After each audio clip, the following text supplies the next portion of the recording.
এক ব্যক্তি দুইটি সমান্তরাল পাহাড়ের মাঝে দাঁড়িয়ে ফায়ারিং করলো এবং 2 সেকেন্ড ও 3 সেকেন্ড পরে প্রথম ও দ্বিতীয় প্রতিধ্বনি শুনতে পেল। বায়ুতে শব্দের বেগ 330 মিটার পার সেকেন্ড হলে পাহাড় দুটির ব্যবধান কত? আমরা এখানে কিছু ধরে নেব।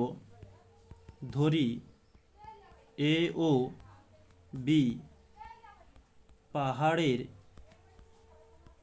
মধ্যে পি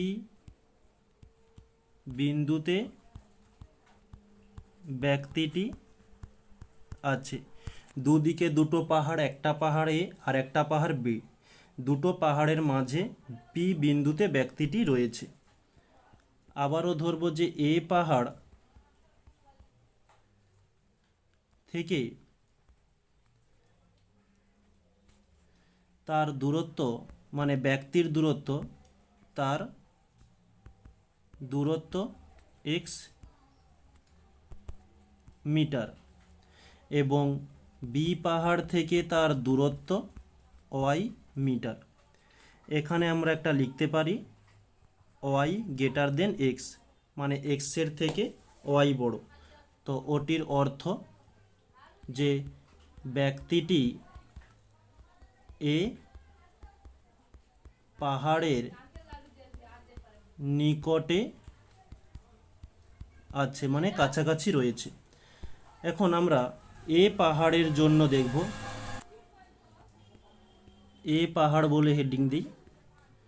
এ পাহাড়ের জন্য যে সূত্রটি ছিল যে 2 গুণিতক দুটো ওই এ পাহাড় থেকে ব্যক্তিটির দূরত্ব এক্স সমান শব্দের বেগ গুণিতক শব্দ নির্বন্ধ। শব্দ নির্বন্ধ কোনটা?